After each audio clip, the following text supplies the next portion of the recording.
같이 볼 말씀은 이사야서 2장 1절에서 5절까지입니다. 아모스의 아들 이사야가 유다와 예루살렘에 관하여 본 말씀이라. 마지막 날들의 이 일이 일어나리니 곧 주의 집에 산들의 꼭대기에 세워지고 언덕들 위로 높여지리니 모든 민족들이 그리로 모여들리라. 많은 백성이 가며 말하기를 너희는 오라. 우리가 주의 산에 오르며 야곱의 하나님의 집에 오르자. 그분께서 자신의 길들을 우리에게 가르치실 것이며 우리는 그분의 행로들로 걸으리라 하리니 이는 법이 시온에서 나갈 것이며 주의 말씀이 예루살렘으로부터 나갈 것이기 때문이라. 다 같이요. 4절 5절. 그분께서 민족들 가운데서 심판하시며 많은 백성을 꾸짖으시리니 그들이 자기들의 칼을 두들겨 쟁기 날을 만들고 자기들의 창들을 낫으로 만들리라. 민족이 민족을 대항하여 칼을 들지 아니하며 다시는 그들이 전쟁을 배우지 아니하리라. 오 야곱의 집아 너희는 오라. 우리가 주의 빛 안에서 걷자. 아멘. 자, 마지막 날들에 관한 예언, 이런 제목으로 말씀을 드릴게요. 우리가 함께 보려고 하는 이사야서 2장은요 그 마지막 날들이라는 주제로 전개가 됩니다. 그러니까 이게 2장 처음에서 끝까지 쭉 그런 마지막 날들에 관한 내용들로 이렇게 흘러간다고 보시면 되겠죠. 근데 마지막 날들에 관해 생각해 볼 때 이게 양면성이 있습니다. 그러니까 예수님을 믿는 사람들, 하나님께 소망을 둔 사람들은 마지막 날들이 기다려져요. 위로의 날이 되고 회복의 날이 되기 때문에. 그런데 반대로 예수님을 믿지 않는 사람들, 죄 가운데 살면서 하나님하고 충돌했던 사람들에게 이 날은 끔찍한 날입니다. 하나님의 진노를 당하고 심판을 당하는 그런 날들이 될 거라는 거죠. 자, 우리 교회 이름이 마라나타잖아요. 여러분이 고린도전서 16장 22절에서 아나테마 마라나타라는 말을 발견합니다. 자, 이게 이제 시리아 말인데 그게 무슨 뜻입니까? 마라나타는 주께서 오신다는 뜻이죠. 아나테마는 저주를 받는다는 뜻이에요. 그러면 이 두 개를 합쳐보면 그런 뜻이죠. 주님이 오실 때 주님을 사랑하지 않는 사람들은 저주를 받는다, 그거죠. 그럼 반대로 뒤집으면 주님을 사랑하는 사람들은 어떻게 될까요? 저주가 아니죠. 오히려 위로와 회복, 기쁨을 누리게 되는 게 주님의 다시 오심이죠. 여러분은 주님이 다시 오시는 게 기다려집니까? 오지 않으셨으면 이겁니까? 기다려지죠? 왜 기다려져요? 주님이 다시 오시면 분명히 우리를 위로해 주시고 회복시켜 주시고 변화시켜 주실 것이기 때문에 기다린다는 거죠. 하지만 우리는 그런데 어떤 사람들에게는 이 날이 저주의 날이 되는 거예요. 그러니까 구원의 기회가 사라지고 하나님의 심판을 당할 수밖에 없기 때문에 우리로서는 우리 교회 이름을 마라나타로 지은 이유가 뭡니까? 그 날이 어떤 사람에게 저주의 날이 되지 않도록 부지런히 주님이 오시기 전까지 복음을 전하자. 그래서 그 사람들이 결국은 주님이 오시는 것이 위로가 되고 소망이 되고 기쁨이 되도록 우리가 그렇게 하자. 그런 복음을 전하자. 이런 뜻으로 우리 교회 이름이 이제 마라나타가 된 거죠. 여러분 오늘 우리가 이 마지막 날들에 관한 이사야의 예언을 살펴보려고 하는데 두 가지 측면에서 보려고 합니다. 하나는 이것이 유대인들에 관한 예언이라는 거죠. 자, 1절 우리 한번 보겠습니다. 1절 읽겠습니다. 아모스의 아들 이사야가 유다와 예루살렘에 관하여 본 말씀이라 그랬죠. 자, 여기 아모스의 아들 이사야가 본 말씀이라 이렇게 돼 있잖아요. 근데 말씀이라고 됐는데 이사야서 1장 1절에서는요. 유다와 예루살렘에 관하여 본 환상 계시라 그렇게 끝나고 있어요. 그러니까 이게 환상 계시, 주님이 주신 이런 어떤 보면서 하나님이 알게 하시는 이 환상 계시가 결국은 하나님의 메시지를 가지고 있는 말씀이다라는 거죠. 그래서 이게 누구에 관한 것이냐면 유다와 예루살렘에 관한 것이다. 그렇게 알 수가 있어요. 근데 여러분이 아까 제가 읽는 것을 눈으로 이렇게 따라오면서 보셨을 거예요. 근데 이게 이사야에게만 이게 준 게 아니라 한번 찾아보시겠습니다. 미가서 4장 1절 제가 읽겠습니다. 1절 2절 그러나 마지막 날들에는 여기도 마지막 날들이 나와요. 이 일이 일어나리니 곧 주의 집에 산들의 꼭대기에 굳게 세워지고 그것이 작은 산들 위에 아까 거기서는 언덕들이 왜 그렇게 돼 있죠? 작은 산들 위에 높여지리니 백성이 그리로 흘러들리라. 2절 제가 읽습니다. 또 많은 민족들이 오며 이르기를. 자, 아까 거기 이사야서 2장에서 3절에서는 백성들이 온다고 되어 있어요. 오라, 우리가 주의 산에 올라가서 야곱의 하나님의 집에 이르자. 그분께서 그분의 길들에 대해 우리에게 가르치실 것이요 우리는 그분의 길들 안에서 걸으리라 하리니 이는 율법이 시온에서 나아가고 주의 말씀이 예루살렘으로부터 나아갈 것이기 때문이라. 3절은 다 같이 읽어볼까요? 또 그분께서 많은 백성 중에서 심판하시고 먼 곳에 있는 강한 민족들을 책망하시리니 그들이 자기들의 칼들을 쳐서 쟁기날들을 만들고 자기들의 창들을 쳐서 가지치는 낫들을 만들 것이라. 민족이 민족을 치려고 칼을 들지 아니하겠고 그들이 다시는 전쟁을 배우지 아니할 것이니라. 어때요? 우리가 아까 읽었던 이사야서 2장의 내용하고 비슷하게 가고 있죠? 여러분이 예수님이 오시기 직전에 이 땅에 일어나는 거 여러 가지 지진도 있고 재앙도 많이 일어나죠. 기근, 그 다음에 여러분 민족과 민족이 다투는 거 있다는 걸 우리가 마태복음을 통해서 확인할 수 있잖아요. 그런데 이때는 민족이 민족을 치는 일이 이제 없어지는 거예요. 전쟁이 있다는 겁니까? 없어지는 거죠. 근데 이런 것들을 하나님께서는 이사야에게만 메시지로 준 게 아니라 미가에게도 준 거예요. 근데 공교롭게도 이사야하고 미가는 동시대 인물이에요. 동시대. 비슷한 시대를 살았던 인물이죠. 그러면서 여기 6절에 보세요. 미가서 4장 6절이죠. 자, 주가 말하노라. 그날에 내가 다리 저는 그녀를 모으고 또 쫓겨난 그녀, 곧 내가 괴롭게 했던 그녀. 여기 그녀는 이스라엘을 얘기하는 거거든요. 유대인들을 얘기하는 거예요. 그 내가 괴롭게 했던 그녀를 내가 뭐라고 돼 있어요? 모을 것이요. 그렇게 돼 있죠. 자, 그래서 이스라엘의 회복, 이스라엘 유다인들의 회복, 이런 것들이 약속이 돼 있는 거죠. 그러면 여러분, 한 사람도 아니고 두 사람이 같은 시대에 이 동일한 메시지로 이스라엘 백성 유대인들에게 말하는 겁니다. 그럼 이거 확실한 예언 아닙니까? 예수님이 그렇게 말씀하셨어요. 요한복음 8장 17절에서 너희 율법에도 두 사람의 증언은 진실되다고 기록하였도다. 그러면 이 마지막에 관한 예언은 분명히 이루어질 게 틀림없는 거죠. 이 진실한 그런 증언이란 말이에요. 이사야 혼자 얘기한 게 아니라 미가를 통해서도 하나님이 말씀하셔서 두 사람이 같이 다 증언했으니 이건 반드시 일어날 거라는 거죠. 그래서 여기 유다와 예루살렘에 관하여 본 말씀이다 그렇게 말했고, 이 사람들은 누구예요? 원래는 이사야서 1장 4절에 가면 1장 4절이에요. 이들은 뭐라고 돼 있죠? 죄 많은 민족이요, 또 불법을 짊어진 백성이요, 행악자들의 씨요, 부패시키는 부패시키는 자식들이로다 그렇게 돼 있죠. 그러니까 이렇게 주님의 뜻대로 살지 못한 그 백성들의 미래에 대해서 지금 하나님께서 이사야나 미가를 통해서 이렇게 말씀하시는 거라는 거죠. 이 두 사람을 통해 같이 해주는 거예요.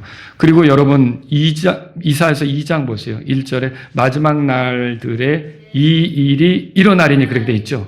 이 일이 일어나리니, 이거는 저번에 수요일에도 제가 설교하면서 이것에 대해서 표현했는데 이게 700여 번이 넘게 킹제임스 영어 성경에 나오는 표현이거든요.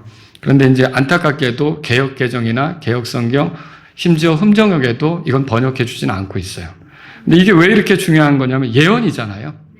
성격이 앞으로 일어날 거에 대해 말하잖아요. 그래서 마지막 날들에 이 일이 일어나리니 그렇게 말하고 있는 거예요. 여러분, 성경이 다른 경전하고 다른 독특한 점은 예언서입니다. 그러니까 하나님께서 앞으로 일어날 일들을 미리 말해주고 있다는 거, 이게 이 성경이 가진 독특함이라는 거죠. 제가 다니엘서 읽으면서 놀랬다고 여러분에게 말씀드린 적이 있습니다. 그 다니엘이 살던 시절 이후에, 다니엘은 바벨론 제국의 총리였었잖아요. 바벨론 제국 이후에 어떤 나라들이 생길 것인지, 어떻게 역사가 전개될 것인지, 이런 것들을 다니엘서가 말하는 걸 볼 때 역사를 좋아하는 저로서는 어떻게 이런 것들을 미리 말할 수 있지? 제가 놀란 적이 있었거든요. 성경을 대하면서. 여러분, 성경은 예언서예요. 미리 일어날 일들을 말해주는 책이다. 그렇게 할 수 있는 거죠. 그러면 여기 유다와 예루살렘에 관하여 본 말씀, 이거 유다와 예루살렘에서 앞으로 일어날 일들에 대해 이제 소개하고 있는데 이거는 반드시 성취될까요? 확실한 예언 맞습니까? 심지어 두 사람이나 이렇게 같이 증언했으니 확실한 예언이 되는 것이죠. 자, 이것은 마지막 날들에 관한 말씀들입니다. 자, 2절 처음에 그렇게 돼 있죠. 마지막 날들이라는 말을 주목해야 돼요. 이거는 이사야가 이 예언을 할 그 당시에 조금 지나서 있을 일이 아니에요. 그러니까 이 예언은 어떤 거냐면 먼 미래에 있을 예언입니다. 거기다가 마지막 날들이라는 표현은 끄트머리라는 거죠. 그러면 이 기준이 뭡니까? 이 기준은 여러분 그 다니엘서에 보면 70일에 나오죠. 다니엘서 찾아보세요. 다니엘서 9장입니다.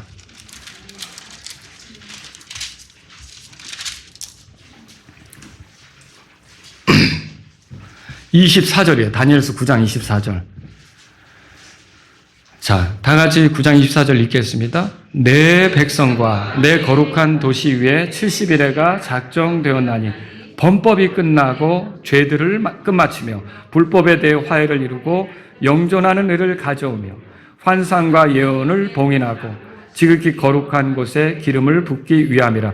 자, 여기 말하는 70일의 안에 특별한 일이 일어나는 거예요. 근데 어떤 일이냐면 내 백성과 내 거룩한 도시, 그렇게 말하고 있어요.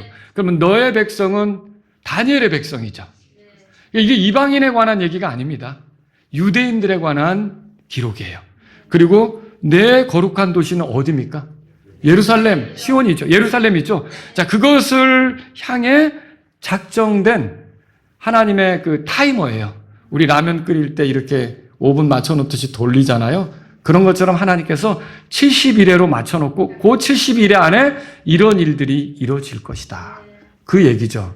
그래서 이 안에서 이런 일들이 일어나는데 여러분 지금 우리가 지금 이 말씀하신 데 인간 역사 속에서 보면 69일에까지는 이미 이루어진 거예요. 예수님이 오셔서 의를 이루고, 그렇죠? 여기 나온 대로 그런 것들을 이루셨어요. 그 다음에 이제 교회 시대가 지금 됐죠? 한 이래가 남았어요. 이래라는 뜻이 뭐예요? 7이라는 수예요. 7이라는. 그러면 앞으로 이 한 이래가 남아서 그 이스라엘을 다루기 위한 일들이 이루어질 거라는 거죠. 그럼 그 한 이래에 대한 자세한 내용은 어디에 나오냐면 요한계시록에. 여러분들이 보시면 6장에서 19장 사이에 그 큰 환란들이 닥치는 거 있죠? 그것을 거기서 이렇게 풀어주고 있다는 거죠. 그러면 그 70일에가 끝나면 이스라엘을 위해서 마련된 모든 그 하나님의 어떤 계획이 있잖아요. 이런 것들이 이제 끝나면서 새로운 왕국이 시작되는 것이 열리게 되겠죠. 그러면 여기서 오늘 마지막 날들이라고 하는 건 뭐냐면 바로 그 큰 환란을 거치고 그 끄트머리, 그때쯤 일어날 일들에 대해서 지금 얘기하고 있다. 그렇게 말씀하고 있다. 이렇게 보시면 된다는 것이죠. 자, 그러면 여러분 이 일을 왜 유대인들에게 미리 말씀하십니까? 유대인들은 반역을 했어요. 이사야서 1장에 나오잖아요. 주인도 알아보지 못하는 그런 백성들이라고요. 짐승보다 못한 그런 사람들이라고요. 그래서 하나님께서 이스라엘을 버리기로 했어요. 말하자면 그들을 치시기로 한 거죠. 그들을 흩어버리시기로 한 거예요. 그리고 혹독한 어려움에 처하도록 그렇게 한 거죠. 근데 이게 이스라엘 백성이 들으면 절망적이에요. 하나님께서 우리를 출애굽시켜 놓고 가나안 땅에 들이신 뒤에 우리 백성이 잘못했다고 이렇게 끝장낸단 말인가? 그런데 여러분, 그렇게 잠시 하나님이 쓰시는데 지금은 교회를 쓰고 있잖아요. 이스라엘을 사용해서 복음이 전해지는 게 아니라 교회를 통해서 복음이 전해지고 있거든요. 구원자가 소개되는 건 교회를 통해서 소개되고 있단 말이죠. 근데 이렇게 이스라엘이 버림받는 일이 있게 될 거라는 거죠. 하지만 완전히 버리신 건 아니에요. 하나님께서 이스라엘을 회복하실 거라는 거죠. 다시 이스라엘을 위로하시고 이스라엘과의 관계를 정상적으로 돌려서 원래의 모습을 갖게 하시고 그리스도가 통치하면서 이스라엘과 함께 갈 수 있도록 허락하실 거라는 거죠. 그 소망을 주기 위해서 지금 너희들의 죄 때문에 이렇게 혹독한 어려움에 처해지는 건 맞지만 그 상태에서 너희들이 끝나는 건 아니다.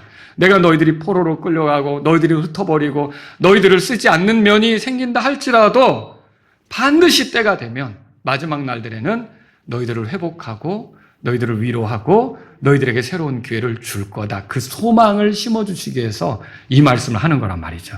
여러분, 그래서 하나님께서 이 이스라엘을 대하는 태도, 유다인들을 대하는 태도가 얼마나 대단한지 우리가 생각해 볼 수가 있어요. 그건 저번에 말씀드린 것처럼 그 강한 쇠가 있잖아요. 이 쇠를 용광로에 집어넣는 거는 용광로 불이 굉장히 뜨겁잖아요. 우리 형제님 중에서도 제가 언젠가 서로 이렇게 교제하면서 얘기를 했는데 그 용광로 가마 그 근처에서 일하신 분도 계시더라고요. 우리 교회 형제님들. 그게 어마어마하게 뜨겁다는 거예요. 그런데 거기서 쇠가 들어갔다가 나오는 거는 쇠 자체로 보면은 끔찍한 그림이지만 거기서 나오면 어때요? 순도가 높아지죠. 불순물은 제거되죠. 정화되죠. 마치 하나님께서는 앞으로 이스라엘 백성을 위해, 유대인들을 위해, 이 예루살렘을 위해 계획하신 일은 그런 그 용광로에 들어가는 것과 같은 일이 되겠다는 거죠. 하지만 마지막 날들은 어때요? 그들을 거기서 꺼낼 건데, 다시 원래 자리로 회복시킬 건데, 그들은 정화된 것처럼, 더 순수한 백성이 된 것처럼, 그렇게 그리스도와 더불어 살아갈 준비가 되는 사람들이 될 거라는 걸 말씀하시라는 거죠. 하나님이 긍휼이 많으십니까? 네. 하나님께서 이스라엘을 그러면 버리신다고는 했지만 완전히 포기한 겁니까? 아니죠. 하나님께서는요, 그렇게 하지 않으신다는 거죠. 여러분, 우리가 로마서 가보세요. 로마서, 우리 11장에, 로마서 11장.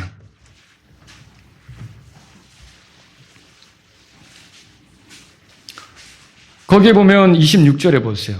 그리하여 온 이스라엘이 구원을 받으리라. 26절에 그렇게 시작이 되죠? 이게 이스라엘 민족이 회복이 되는 걸 말하고 있어요. 지금은 하나님이 이스라엘 민족을 통해 일하는 게 아니라 교회를 통해 일하고 있어요. 그죠? 근데 교회가 주님 앞으로 다 올라가면 남아있는 거는 이제 교회가 없잖아요. 그러면 이스라엘의 14만 4천 명을 통해서 또 일하시겠죠. 오시는 그리스도를 맞이하도록 준비케 하는 일, 그걸 그들이 하겠죠. 신천지가 하는 게 아닙니다. 14만 4천을 거기다가 또 때려 맞히니까 그런데 그게 아니라는 거죠. 유대인들 중에 남은 자들이 그 일을 하는 거죠. 자, 그러면 여기 보세요. 28절, 29절 다 같이 읽습니다. 28절, 29절. 복음에 관하여는 그들이 너희로 인하여 원수가 된 자들이나 택하심에 관하여는 조상들로 인해 사랑을 입은 자들. 자, 복음에 관해서는 이스라엘이 깨닫지 못하고 어리석게 예수님도 도전했고 사도들도 괴롭혔고 그냥 교회를 핍박했고 이런 일 했잖아요. 그들이 그래서 마침내는 로마의 군대에서 완전히 멸망했잖아요. 뿔뿔이 흩어져 버렸잖아요. 물론 최근 1948년 5월 14일을 기점으로 해서 이스라엘이 다시 원래 땅으로 회복이 됐죠. 독립이 됐죠. 근데 완전히 회복된 건 아니에요. 지금까지도 전쟁하고 있으니까. 주변의 나라들하고. 근데 이렇게 불편한 관계 속에 있다가 적그리스도가 나타나면 약간 평화로운 시절을 맞겠죠. 그러나 적그리스도는 이 요한계시록 11장 읽어보면 중간에 돌변하죠. 그리고 돌이켜서 어때요? 유대인들을 괴롭히게 돼요. 그 유대인들이 적그리스도를 피해 달아나게 되겠죠. 그리고 마지막 때 그리스도가 오시는 일이 있게 되는 거죠. 여러분 여기 보세요. 29절에 다 같이 읽습니다. 이는 하나님의 은사들과 부르심에는 후회하심이 없기 때문에. 여러분 과연 하나님께서 복음에 관해 그들이 대적은 했지만 그들을 사랑하는 것은 변함이 없기 때문에 결국 그들이 회개하고 돌아오고 위로를 얻고 그들이 회복되게끔 하나님은 계획하셨다는 거죠. 하나님께서 그럼 이스라엘에게 그렇게 하셨다면 이스라엘은 어떻게 보면은 이사야서 1장 4절을 보니까 죄 많은 백성이잖아요. 하나님께 그들을 완전히 끝내도 되는데 끝까지 아브라함하고 했던 약속 때문에 그들에게 회복을 주고 기회를 준단 말이죠. 그러면 여기서 여러분이 알아야 될 게 그리스도인은 어떠냐는 거죠. 그리스도인을 구원하는 건요, 예수 그리스도께서 새 언약의 피를 흘려서 예수 그리스도가 이 중심에 서가지고 예수 그리스도께 우리가 속했을 때 우리를 끝까지 인도한다는 우리가 거기에 참여한 거거든요. 그러니까 우리가 뭔가 부족한 게 있어도 이스라엘도 하나님께서 끝까지 내치지 않고 언젠가는 회복하고 돌이키신다면, 그리고 그들이 그리스도와 함께 왕국을 상속받게 한다면, 여러분 우리는 어떠냐는 거죠. 우리가 부족하고 연약하다고 해서 우리 구원을 취소한다? 아니죠. 주님의 일에 쓰임받지 못하는 그런 버림받음이 설령 있다 할지라도 우리 구원은 취소될 수가 없습니다.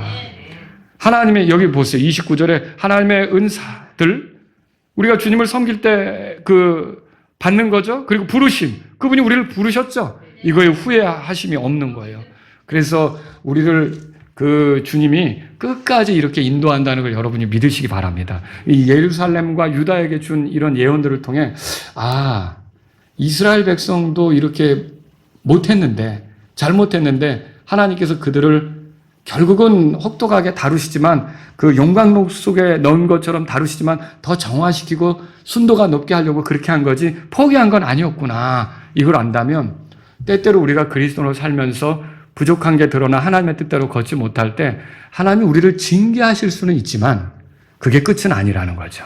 우리의 회복에 관심이 있고 우리를 위로해 주시며 원래 구원받은 사람의 위치에 서서 영원을 하나님과 함께 보내는 것이 주님의 계획이라는 걸 믿으시기 바랍니다.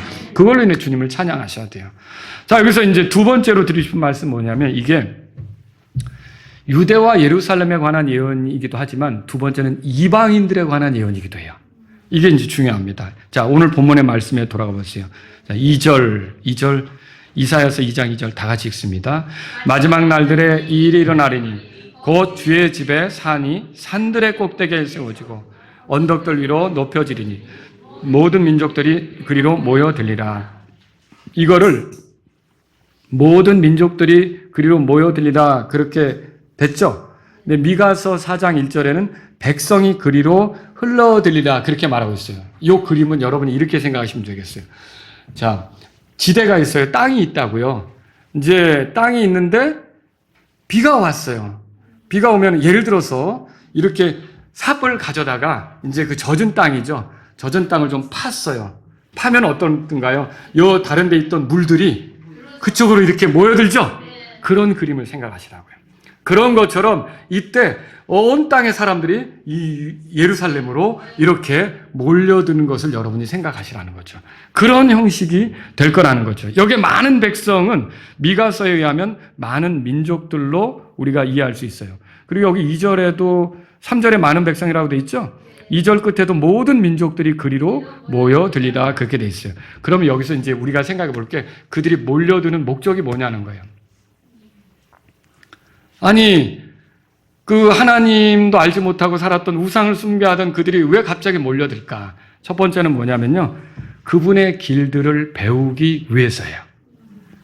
자, 3절에 그 내용이 나오죠. 그들이 그 집을 향해 시온산, 여기 보면은요, 주의 산이라고 알려진 거 있죠? 이게 시온산이에요. 그 3절 끝에 이는 법이 시온에서 나갈 것이며 이렇게 돼 있잖아요. 주의 말씀이 예루살렘으로부터 나갈 것이기 때문이라. 이 시온산에 왜 사람들이 이렇게 몰려드느냐라고 하는 거죠. 3절 다 같이 읽습니다. 많은 백성이 가며 말하기를 너희는 오라, 우리가 주의 산에 오르며 야곱의 하나님의 집으로 오르자. 그분께서 자신의 길들을 우리에게 가르치실 것이며 우리는 그분의 행로들로 걸으리라 하리니 이는 법이 시온에서 나아갈 것이며 주의 말씀이 예루살렘으로부터 나아갈 것이기 때문이라. 여러분, 이들이 왜 몰려드는 거예요? 이제 하나님 말씀 배워야겠다. 어떤 확신을 갖게 됐냐면 마지막 때 남아있는 이방인들이 하나님 말씀대로 사는 것이 유익이다라는 걸 깨닫게 된 거예요. 하나님을 도전해서 사는 것은 멸망으로 가는 길이다. 하나님의 진노를 당하는 길이다. 심판을 당할 수밖에 없다는 걸 깨닫게 된 거죠. 그럼 그들이 계속 잘 살기 위해서 필요한 건 뭐예요? 하나님 말씀을 배워야겠다는 거죠. 하나님 말씀을 배우러 가자. 그 하나님 말씀대로 걷자. 이런 뜻으로 이렇게 몰려든다는 것이죠. 여러분, 오늘날은 그러면 하나님 말씀을 배우고자 할 때 여러분 어디로 가야 됩니까? 그렇게 생각하십니까? 교회로 가야죠. 이때는요, 시온산에 있는 주의 집으로 가는 거예요. 주의 집으로 그렇게 몰려드는데 오늘날은 여러분이 교회로 가야죠. 교회로 와야죠. 그렇게 생각하십니까? 콘서트홀, 축구 경기장 그런 데가 아니에요. 하나님 말씀을 배우려면 예배당으로 오셔야죠. 교회 모임으로 오셔야 돼요. 교회가 모이는 곳으로 와야 돼요. 그래서 마라나타 침례교는 매 주일 오전, 오후, 그리고 수요일 저녁 여러분 경배하잖아요. 이런 경배하는 자리로 나와야 한다는 것입니다. 그리고 하나님 말씀을 배운다면 그 말씀대로 살고자 해야 되는 거죠. 여기 보시면 3절에 그런 거 있잖아요. 그분께서 자신의 길들을 우리에게 가르치실 것이며 우리는 그분의 행로들로 뭐라고 돼 있어요? 걸으랴. 이게 뭐예요? 우리는 그 말씀대로 그분이 제시한 대로 살아가겠다. 그 뜻이죠. 듣기만 해서 스스로를 속이는 것은 의미가 없다는 거 야고보서 1장 22절에 나오죠. 여러분과 저는요, 이렇게 아침에도 말씀을 드렸지만 주의 집으로 와서, 우리 성도들의 모임이 주의 집이죠. 여기서 하나님 말씀을 배우는 목적이 뭐예요? 이거는 다른 게 아니라 우리가 주의 말씀대로 살기 위해서 그런 뜻으로 배워야 되는 거예요. 교회가 또 특이한 게 환경이 어떤 환경이냐면 다 주님의 말씀대로 살려고 하는 사람들이 모였잖아요. 그러니까 여기서 말씀을 듣고 서로 격려하면서 그 말씀대로 해보는 거예요. 여러분 전도 훈련도 교회에서 할 것이고 선교하는 것도 우리가 순종하는 거잖아요. 그것도 교회를 통해 할 것이고 섬기는 것도 교회를 통해 하겠죠. 그러면서 물론 조금 이렇게 실수하는 것도 있고 부족한 것도 있지만 배운 게 있으니까 또 용서를 구하고 용서해 주면서 하나가 될 수 있는 게 교회 아닙니까? 하나님 말씀대로 살아보는 훈련을 얼마든지 할 수 있는 거죠. 세상에 나가서 여러분이 실수해 보세요. 비난이 쏟아지죠. 근데 우리가 여기서 실수하게 되더라도 서로 또 용서해 주고 품어주면서 다시 시도하고 훈련받고 세상으로 갈 수가 있는 거죠. 여러분 오늘날 많은 사람들이 유튜브를 통해서 신앙을 습득하려고 해요. 교회는 가지 않고 유튜브 설교를 통해서 자신의 신앙을 채우려고 한다는 거죠. 그것의 한계는 뭘까요? 여러분 이게 그것과 같습니다. 아무리 자동차 시동을 걸고 자 운전하려면 그렇게 해야 돼요. 여러분 들어보세요. 자 제가 알려드릴게요. 차에 타잖아요. 그럼 일단은 시동을 켜고요. 그 다음 시동을 킨 다음에 요즘엔 다 오토 차량이죠. 예? 기아를 이렇게 이제 D라고 써 있는데 놓으시고요. 그리고요, 적절한 그런 어떤 그 압력으로 악셀레터를 밟아야 되는 거예요. 자, 그렇게 해서 밟으면 이제 천천히 차가 움직입니다. 멈출 때는 어떻게 하냐면 브레이크를 밟아야죠. 자, 여러분 이제 운전할 수 있겠죠? 우리 성도님도 운전할 수 있겠죠? 제가 가르쳤잖아요. 제가 가르쳤는데 운전하셔야죠. 자, 제가 지금 뭘 얘기하는 거냐면 인터넷 설교를 통해서 신앙생활하는 사람들이 그 꼴이라는 거예요. 알기는 잘 알아요. 그렇게 해야 되는데 뒤로 놓고 악셀에다를 살짝 밟으면 차가 슬슬 나간대. 근데 해봤어요? 안 해봤어요? 안 해봤죠. 그럼 우리가 하나님 말씀을 통해서 배운 걸 어디서 해보는 거예요? 교회에서 해보는 거예요. 서로 섬기는 훈련, 형제 사랑을 드러내는 훈련, 용서하는 훈련, 화해하는 훈련, 세우는 훈련. 이거 다 교회에서 하는 거예요. 근데 교회 생활을 안 해본 사람, 주의 집으로 가지 않은 사람은 이 훈련이 안 되는 거죠. 여러분, 그래서 이 사람들이 주의 집으로 향하는 거예요. 주의 말씀을 들으려고 오는 거죠. 자, 그리고서는 어떻게 해요? 3절 그 끝부분에 보세요. 이는 법이 시온에서 나갈 것이며 주의 말씀이 예루살렘으로부터 나갈 것이기 때문에. 그러면 이건 뭘 얘기합니까? 거기 와서 말씀을 배웠으면 여기가 좋사오니 그러고 있는 거예요? 밖으로 가야죠. 세상 사람들로 향해서 나가야죠. 거기서 믿는 사람답게 말씀으로 배운 대로 살아가도록 그렇게 해야죠. 지금 그 얘기를 하고 있는 거예요. 누군가 그 교회 중독증에 빠진 사람들에 대해서 말했어요. 들어보셨어요? 교회 중독증. 일주일 내내 예배당에 있어야 신앙생활 잘하는 걸로 생각하는 거죠. 그래서 남편 출근하면 그 다음에 이제 가방 딱 메고 교회를 가는 거죠. 하루 종일 죽치고 살아요. 집에 가면 설거지 그릇이 잔뜩 쌓여있고 세탁기에 빨래 잔뜩 쌓여있고 뭐 해야 될 거 해야 되잖아요. 그죠? 그런데 그렇게 안 하고 영적으로 산다고 가방 딱 메고 교회 가서 교제해야지. 그리고 또 그 전도지 돌리러 다니고 막 이렇게 좋은 거예요. 그런데 온전히 어떻게 사냐면 이게 예배당에만 있어야 신앙생활 잘하는 걸로 생각하는 거죠. 맞아요? 내일부터 오실래요? 아침부터? 여러분, 정말 신앙생활이라고 하는 건 여러분들이 자 보세요. 시온에서 모였다면 주의 말씀을 듣고 서로 교제하고 서로 격려가 됐다면 이제는 나간다고 돼 있잖아요. 성경이 나간다고 돼 있잖아요. 우리도 그래야 돼요. 우리가 하나님 말씀을 듣고 배운 것을 가지고 우리 사는 환경으로, 우리 가정으로, 우리 일터로, 우리 이웃 사이로, 우리의 생활권으로 나아가서 배운 대로 실천을 해야 된다는 거죠. 얼마 전에 순교한 찰리 커크라고 여러분에게 말씀을 드렸었죠. 이 사람이 누군가 그 사람에게 물었어요. 어떻게 이게 그럼 그리스도는 어떻게 사는 게 올바른 삶이냐? 참 제가 이 사람의 얘기를 듣고 너무 간결하고 너무 핵심적이다 이렇게 생각했어요.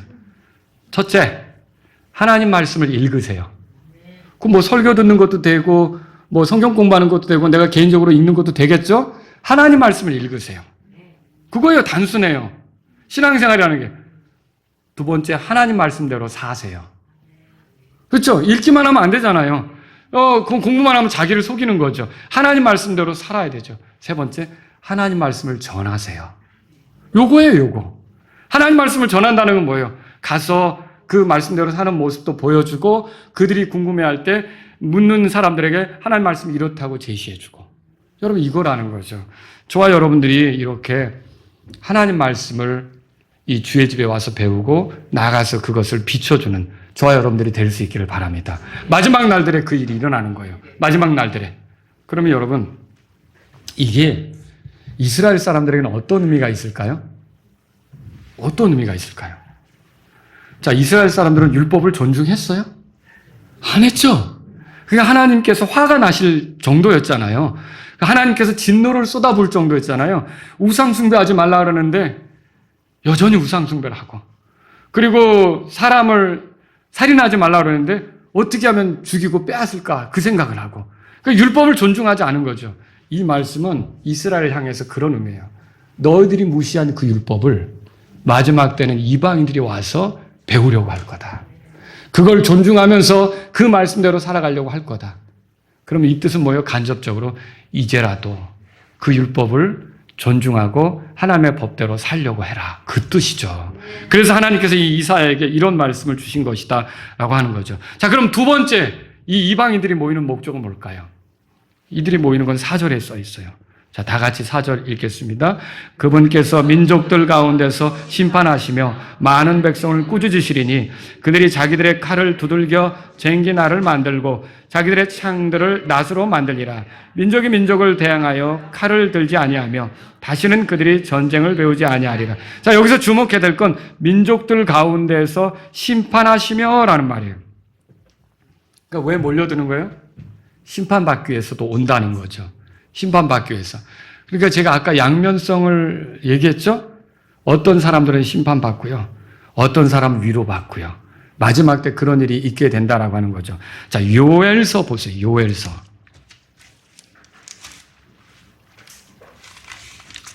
요엘서 3장입니다. 3장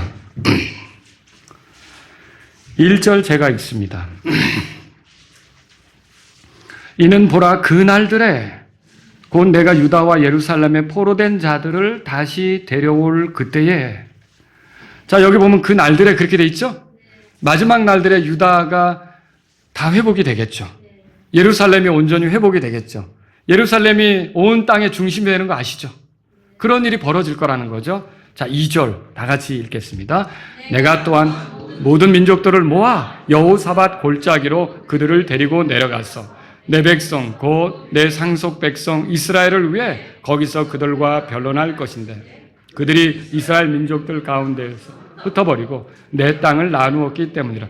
자, 이게 무슨 말이냐면 마지막 때 그 날들에 하나님께서 그 여호사밧 골짜기로 이 이방 사람들을 모아가지고 이 내 백성 이스라엘을 어떻게 다뤘는지에 따라서 하나님이 막대기로 쓰신 건 맞지만 긍휼도 베풀지 않고 불쌍히 여기지도 않고 함부로 했던 사람들 있잖아요. 그런 민족들에 대해서 하나님께서 심판을 집행하실 거라는 거죠.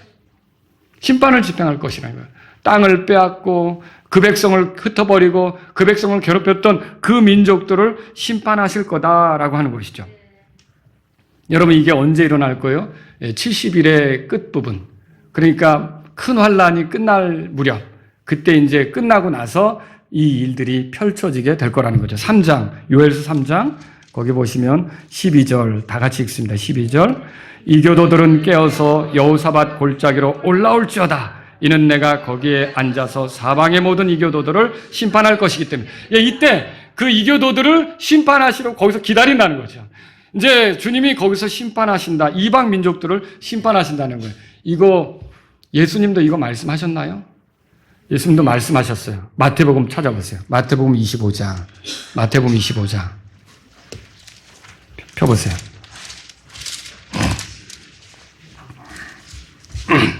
자, 이게 이렇게 일어나는 거예요. 31절 제가 읽습니다. 눈으로 따라와 주세요. 인자가 자신의 영광 중에 모든 거룩한 천사들과 함께 올 때에 그가 자신의 영광의 왕자에 앉으리라. 이거 예수님의 재림이죠. 그리스도께서 재림하시는 거죠. 30절 또 모든 민족들이 그의 앞에 모일 것이며, 이게 그 얘기예요 지금. 모든 민족들이 그의 앞에 모일 것이며 목자가 자기 양들을 염소들로부터 갈라내듯이 그가 그들을 일일이 분리하여 그가 양들은 자신의 오른편에 두고 염소들은 왼편에 두리라. 이게 양들이 갈라지고 염소들이 갈라진다 그랬죠. 이게 갈라지는 거예요. 그런데 34절 그때 그 왕이 자신의 오른편에 있는 자들에게 이르되 오라 내 아버지께 복받은 너희들아 세상의 기초를 놓을 때부터 너희를 위해 예비된 왕국을 상속받으라. 여러분, 예수님이 이 땅에 오셔서 그리스도의 왕국을 시작하잖아요. 하늘의 왕국을 가시적으로 드러내시잖아요. 천년왕국을 시작하시잖아요. 그때 그리스도께서 통치할 때 이 양으로 분류된 사람들은 그 왕국의 백성으로 들어가는 거예요. 그 왕국을 상속하게 되는 거죠. 근데 염소가 된 사람들은요, 그렇지 않다는 거죠. 35절에 보세요. 이는 내가 줄일 때에 너희가 내게 먹을 것을 주었고, 내가 목마를 때 너희가 내게 마실 것을 주었으며, 내가 나그네 되었을 때 너희가 나를 받아들였기 때문이라. 아니, 그들은 언제 예수님을 만났던 건가? 36절 헐벗을 때 너희가 내게 옷을 입혔고, 내가 병들었을 때 너희가 나를 살펴주었으며, 내가 감옥에 갇혔을 때 너희가 내게 왔도다리라. 또 그러니까 이 구절들을 가져다가 어떤 분들은 뭐 예를 들어서 전철에서 걸어다니면서 구걸하는 사람이 있으면 헐벗은 사람을 도와줬고 껌을 사주고 뭐 이렇게 한 사람들에 대한 말이 아니냐? 아니요, 그게 아니에요. 이건 그 얘기가 아니죠. 거기다가 뭐 구제하고 이런 여기서 보면 너희가 내게 주었다 그랬죠? 그런데 보세요. 이걸 들었던 사람들이 양들이 대답하는 거예요. 그때 의로운 자들이, 양들은 또 의로운 자들이래요. 그분께 응답하여 이르되 주여 언제 우리가 주께 줄인 것을 보고 주께 먹을 것을 드렸나이까? 혹은 목마른 것을 보고 주께 마실 것을 드렸나이까? 어느 때 우리가 주께서 나그네 되신 것을 보고 주를 받아들였나이까? 혹은 헐벗으신 것을 보고 주께 옷을 입혔나이까? 아니, 우리 생각에는 주님께 직접 그렇게 한 게 없는 것 같은데 언제 도대체 어느 때 그렇게 했나이까? 39절 같이 읽어볼까요? 혹은 어느 때 우리가 주께서 병드신 것이나 감옥에 갇히신 것을 보고 주께 갔나이까 하리이다. 자, 이때 왕이 이런 대답을 하세요. 40절 다 같이 읽습니다. 이에 왕이 그들에게 응답하여 이르되 진실로 내가 너에게 이르노니 너희가 이들 내 형제들 중에 가장 작은 자 하나에게 그것을 하였은즉 너희가 그것을 내게 한 것이니라 하리라. 이게 예수님이 유대인이잖아요. 유대인인 예수님의 형제들이라면 유대 민족이죠. 그 적그리스도가 돌변해서 유대인들을 괴롭힐 때, 큰 환란 시절에 그들이 이리저리 도망 다닐 때 그들에게 먹을 것을 주고 그들에게 입혀주고 그들을 위해서 뭔가 제공하고 이렇게 그들 편에 서서 산 사람들은 그러면 마지막 때 유대인들은 왜 그렇게 할까요? 유대인들은 적그리스도가 그리스도인 줄 알고 쫓았다가 아닌 걸 알고 드디어 2000년 전에 오신 그 나사렛 예수가 사실은 그분이었구나를 생각하면서 그분이 오시기만을 기다리며 이렇게 움직일 텐데 그들을 어떻게 대했느냐로 양이 되기도 하고 염소가 되기도 한다는 거죠.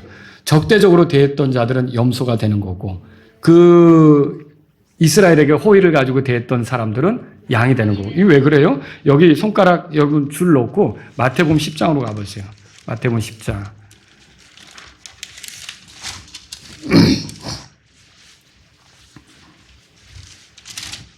자, 거기 10장에 보시면 여기 뭐 원수가 된다 뭐 이런 얘기도 있었고 마지막 때 일어날 일들. 근데 이렇게 돼 있죠. 32절에 거기서부터 쭉 이렇게 내려가는 내용을 보세요. 그리고 41절에 예언자의 이름으로 예언자를 받아들이는 자는 예언자의 보상을 받으리라. 찾으셨어요? 네. 예. 그 다음에 여러분 40절에 누구든지 제자의 이름으로 이 작은 자들 중에 하나에게 찬물 한 잔만이라도 주어 마시게 하면 진실로 내가 너희에게 이르노니 그가 결코 자기 보상을 잃지 아니하리라. 찾으셨죠? 여러분 이게 뭐냐면 예수님 때문에 움직이는 사람들을 접대하면 결국 예수님을 받아들이는 것 같아요. 내가 너희를 보내는데 너희를 받아들이면 나를 받아들이는 게 되고 나를 받아들이면 나를 보낸 아버지를 받아들이는 것 같다고 말씀하신 적도 있잖아요. 그래서 결국 이렇게 유대인들, 고통당하는 유대인들을 도왔던 사람들은 결국은 양들로 이렇게 드러나서 그 그리스도가 통치할 때 같이 상속받고 그 왕국에 참여하는 거죠. 그러면 염소들은 뭐예요? 염소들은 그들을 괴롭혔던 자들이라는 걸 그 밑에서 읽어볼 수가 있다는 거예요. 마태복음 25장 돌아와 보시면 25장에 거기에 41절에 그 후에 그가 왼편에 있는 자들에게 이르되 너희 저주를 받은 자들아 내가 내게서 떠나 마귀와 그의 천사들을 위해 예비된 영존하는 불에 들어가라. 찾으셨죠? 그러면 여러분 이사야가 지금 말하는 게 마지막 때 모든 민족들이 와서 거기서 심판을 받는데 결국은 마지막 때 유대인들에게 어떻게 했는지에 따라서 그들이 남아서 그 왕국을 같이 누리기도 하고 적대적이었던 사람들은 어떻게 되는 거예요? 마귀와 그의 천사들을 위해 예비된 그 불에 들어간다는 거죠. 이거를 민족들의 심판 그렇게 불러요. 민족들의 심판. 그게 있는 거예요. 그 마지막 때. 지금 이사야가 그것에 대해서 말한 거죠. 여러분 그때 교회도 아니고 이스라엘도 아닌 이방 민족들이 심판을 받는 거예요. 성경에는요 이스라엘이 주의 눈동자 같다고 하는 그런 표현들 여러분 보십니까? 근데 우리나라 통치자들이 지혜로우면 이스라엘에게 적대적인 행동을 하면 안 돼요. 똑똑한 지도자들, 성경을 아는 지도자들은 이스라엘에 대해서 하나님이 저렇게 하셨지만 그래도 하나님이 관심 갖고 있는 백성이라는 걸 알고 호의를 가지고 대하려고 해야 돼요. 근데 지금 이게 이게 지금 이란을 포함해서 어떤 축이 있는데 이들은 이스라엘에 대해서 늘 못마땅해 하죠. 못마땅해 하죠. 여러분, 이게 마지막 때 이런 심판이 있게 될 거고 이 심판을 위해서 사람들이 몰려든다는 거죠. 세 번째로는요, 새로운 시대를 시작하기 위해서 모입니다. 그때 전쟁이 있어요, 없어요? 없다고 그랬죠? 칼을 두들겨 쟁기날을 만든다고 그랬어요. 그럼 농사는 짓겠네요. 창들로 낫을 만든다고 그랬죠. 농사는 짓겠네요. 여러분, 부활한 우리는 밥 안 먹어도 되죠? 그때 우리가 주님과 함께 거기 들어가겠죠? 우리는 먹어도 되고 안 먹어도 되고. 참 신기한 몸이에요. 예수님께서 이렇게 생선 같은 거 이런 거 내놓으시기도 하고 벌꿀 이런 거 잡수시는 거 이런 거에 대해서 비춰주시기도 하고 이렇게 하는데 부활한 사람은 먹을 수도 있고 먹지 않을 수도 있겠죠. 근데 그게 어떻게 분해가 되는지 지금 우리의 이 상식으로는 생각하기가 어려워요. 그런데 여러분 부활하지 못한 사람들은 육체로 들어갈 거 아닙니까? 남아있는 이스라엘 백성들은 육체로 들어갈 거죠. 그리고 몰려온 이교도들도 육체로 들어가겠죠. 그들은 농사져야죠. 농사져야죠. 거기서 또 가정을 이루고 살아가야 되죠. 여러분 이런 세상이 열리게 되는 거예요. 그래서 이때의 통치자는 누구냐? 그리스도시죠. 그리고 그리스도의 심판석에서 상 받은 사람들이 와서 같이 주와 함께 이제 도시들을 다스리고 이렇게 되는 일이 있겠죠. 여러분 예수님 말씀하신 하늘의 왕국이 그때 드러나는 거예요. 그게 바로 천년왕국이라고 알려진 거죠. 그게 열리게 될 거죠. 여러분 이런 역사의 흐름을 아시겠습니까? 앞으로 이런 일이 일어날 거예요. 이 땅이 전부입니까? 여러분 그러니까 우리는 여기서만 살다가 끝나는 게 아니라 하늘에 가잖아요. 하늘에 갔어요? 또 내려올까요? 또 내려오겠죠? 그래서 또 어떤 분은 내가 올 거니까 어디다 숨겨놔야겠어. 뭐 좀 숨겨놔야겠어. 그때 와서 다시 찾지 뭐. 여러분 우리는 다시 올 거예요. 근데 갈 때는 혼만 갔는데 말하자면 내려올 때는 부활한 몸까지 가지고 다시 오게 되겠죠. 그런 날이 열리게 된다는 걸 믿으시기 바랍니다. 그러면 이렇게 된다 그러면 우리가 어떻게 살아야 될까요? 이사야서 2장 5절로 돌아가 보세요. 이사야서 2장 5절 다 같이 읽습니다. 오 야곱의 집아 너희는 오라 우리가 주의 비단에서 걷자. 자, 이런 일들이 계획되어 있으니까 이게 하나님의 말씀인 걸 알고 이 방향으로 가도록 그 말씀의 비단에서 우리가 걷자. 회개하자, 돌이키자, 하나님께로 향하자. 말하자면 이사야가 예언자로서 이스라엘 백성에게 선포하는 거죠. 유대인들에게 선포하는 거죠. 여러분, 우리가 이런 말씀들을 안다면 우리도 빛의 자녀로서 주의 빛 안에서 걷는 게 필요해요. 이 땅의 전부가 아니라는 사실을 알고 오시는 주님을 기다리면서 사는 게 필요하다는 거죠. 여러분과 제가 그렇게 가야겠습니다. 자, 이 말씀은 우리에게 다음과 같은 것들을 보여주죠. 하나님께서 역사의 주관자시라는 거예요. 여러분 그렇게 믿으십니까? 예, 이 땅에 어떤 통치자가 있고 어떤 대통령이 일어나고 어떤 왕이 일어나고 지지고 볶고 싸우고 끌어내리고 또 올라갔다가 쫓겨나고 물러나고 별짓이 많은데 그래도 궁극적으로는 그리스도의 왕국이 서는 거예요. 그 모든 세상 나라들은 다 물러나는 거죠. 우리는 누구를 기다리고 있어요? 예수님을 기다리고 있어요. 인간 통치자도 여러분이 잘 생각하셔야 돼요. 너무나 많은 기대를 두고 인간 통치자에게 여러분이 소망을 걸었다 상처받을 수 있어요. 사람은 어쩔 수 없거든요. 여러분이 오시는 주 예수님을 기다리십시오. 그게 우리가 가야 될 길이에요. 여러분 그분의 예언은 반드시 성취됩니다. 이는 그분이 모든 걸 미리 아시기 때문이죠. 시절을 초월해서 다 아시는 거예요. 그래서 여기 미리 말해준 이거 일어날까요? 일어나죠. 옛날에 제가 어렸을 때는 그 텔레비전이 여기저기 있지 않았어요. 저희도 제가 아마 초등학교 3학년 때인가 텔레비전이 이제 생긴 거 기억나는데 그 전에는 어떻게 하냐면 이제 어느 한 집에 처음 텔레비전이 마을에 동네에 있어요. 그럼 다 모여가지고 저녁 먹고 와서 보다가 9시 되면 어린이는 새나라의 어린이는 일찍 잔다 그러면 이제 애들은 가라. 그래가지고 이제 집에 들어가야 됐고 그랬었죠. 자, 그런데 같이 이제 상상해 보세요. 텔레비전을 이제 어느 날 오후에 이제 같이 보고 있는 거예요. 토요일 오후에 좀 이렇게 와서 보고 있는데 장학 퀴즈 아세요? 장학 퀴즈 아시죠? 예, 장학 퀴즈라고 하는 게 있어요. 장학 퀴즈 하면서 학생들이 나와가지고 막 겨루잖아요. 고등학생들이 나와서 문제 맞추고 겨룬단 말이에요. 그런데 이렇게 몇 사람들이 쭉 앉아 있는데 어떤 문제를 딱 그 아나운서 있잖아요, 이거. 예, 있어요. 어쨌든. 예, 근데 그 사람이 이렇게 질문을 하니까 저기 있던 사람, 학생이 뿌 하고 부저를 누르기 전에 여기 있는 사람이 뭐라고 맞히는 거예요. 오! 근데 한 번만 그런 게 아니에요. 벌써 2번, 3번을 계속 연거푸 맞히는 거예요. 사람들이 보는 거죠. 근데 대학도 뭐 안 간 것 같고, 이렇게 뭐 그렇게 스마트한 것 같지도 않은데 어떻게 이 문제를 알아맞히지? 그래서 이번에도 맞힐까? 또 맞히는 거예요. 그리고 이번에 정말 맞히면 이건 신기한 거다 라고 생각했는데 문제를 냈더니 또 맞히는 거예요. 그러니까 모두가 아니 자기 왜 그래? 무슨 일이야? 어떻게 이걸 다 맞춰? 그 사람이 뭐라 그러는지 아세요? 재방송이요. 그게 재방송이라는 거죠. 이미 다 본 거예요. 네, 이미 다 봤는데 오늘따라 그걸 한 번 더 하니까 옛날 생각하고 그거 계속 맞추는 거죠. 그러면 그 사람은 미리 봤다는 거죠. 미리 봤으니까 그 얘기 하는 거죠. 하나님은 미리 보실까요? 미리 보시나요? 예, 영혼 속에서 미리 보시죠. 그래서 이 말씀을 하실 수 있는 거예요. 그럼 이 말이 틀려요? 이 말대로 일어날까요? 이 말대로 일어나는 거죠. 여러분 이 소망을 가지셔야 돼요. 또 예언은 반드시 성취됩니다.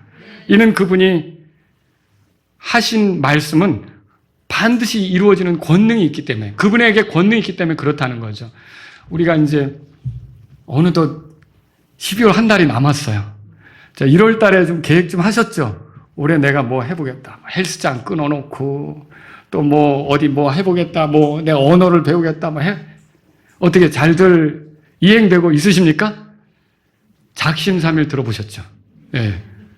또 용두삼이라고 하죠. 처음에 시작할 때는 거창하게 시작했는데 끝은 흐지부지 되고 이게 사람의 모습이에요. 사람은 뭔가 계획했지만 그 끝을 못 낼 수가 있어요. 그리고 흐지부지 될 수도 있어요. 하나님은 그런 분이십니까? 그분은 권능이 있죠? 그분이 말씀하셨으면 그대로 이루어지는 거예요. 그럼 여기 이사야서 2장 1절에서 5절의 말씀 여기에 나온 그 이스라엘과 이방인들에 대한 예언은 그대로 이루어질까요? 당연하죠. 또 여러분 하나님께서는 어떤 분이십니까? 신실한 분이에요. 그분이 거짓말 하십니까? 거짓말 하실 수 없죠. 우리가 그분의 말씀에 아멘 이렇게 할 수 있는 게 뭐예요? 아멘이 무슨 뜻이에요? 진실로 그러합니다. 진실합니다. 그렇습니다. 그대로 됩니다. 이거 아멘 아닙니까? 그래서 여러분이 설교를 들으면서 아멘 하는 건 그렇습니다. 그게 진실이고 말고요. 그런 뜻 아닙니까? 그런데 우리가 어떻게 하나님의 말씀에 아멘 할 수 있습니까? 그분은 거짓말 하실 수 없는 하나님이시기 때문에 그래요. 자, 디도서 1장 보세요. 디도서 1장에 그렇게 써 있죠. 히브리서 앞에 디도서를 보세요. 1장 2절에 자, 다 같이 1장 2절 읽겠습니다. 읽습니다. 영원한 생명의 소망 안에서 사도가 되었으니 이 생명은 뭐라고 되어 있어요? 거짓말 하실 수 없으신 하나님께서 세상이 시작되기 전에 약속하셨어요. 그래서 우리가 영원한 생명에 아멘 하는 거예요. 아멘 하는 거예요. 로마서 3장도 보세요. 로마서 3장에 가보세요. 로마서 3장.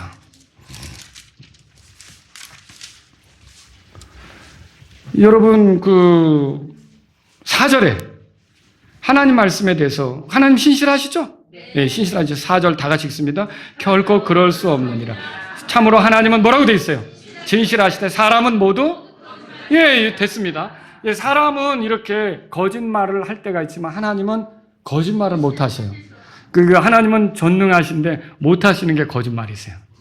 그러면 이거 미래에 대해서 유대인들에 대해서 회복한다. 또 이방인들의 심판이 있다. 그리고 새로운 시절이 열린다. 이런 건 다 그대로 성취될까요? 네. 성취되죠. 거짓말하지 않는 하나님께서 말씀하신 거기 때문에 하나님은 사악한 세상에 방관자처럼 계시지 않습니다. 자신의 계획에 따라 바로잡는 일을 하실 거예요. 정화시키는 일, 회복시키는 일을 할 거죠. 이스라엘도 그렇게 할 거고요. 여러분, 이 지금 마귀가 지배하는 이 더럽혀진 세상도 하나님께서 한번 정화시키는 그런 일들을 통해 새롭게 하실 거예요. 그리고 그 끄트머리에서 그리스도가 오셔서 주님을 기다렸던 사람들에게는 위로가 되고 주님께 도전했던 사람들은 심판하시고 이런 일들이 있게 될 거라는 거죠. 여러분, 이런 하나님의 긍휼과 계획을 안다면 이 땅이 어떻게 흘러가든지 주님께 소망을 두시면서 오시는 주님을 기다리시면서 빛 가운데 여기 이사야서 2장 5절에 말한 것처럼 빛 안에서 우리가 살아가는 빛의 자녀로서 걷는 우리가 될 수 있기를 바랍니다. 다 같이 일어서시겠습니다. 오늘 이 말씀을 들으신 여러분 가운데 하나님 아버지, 주님은 신실하십니다. 거짓말하실 수 없는 분이십니다. 주님은 능력이 많으신 분입니다. 주님께서 약속하신 것들은 반드시 성취됩니다.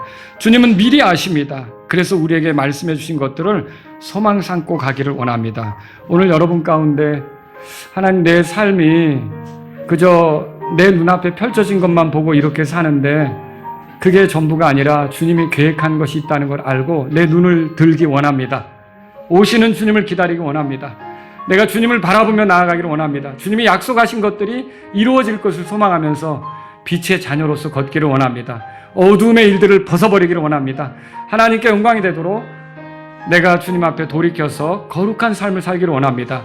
오시는 주님을 기다리며 거기에 어울리게 걷기를 원합니다. 이런 분들이 있다면 이 말씀에 따라 기도하면서 주님 앞에 나아가시면 좋겠습니다.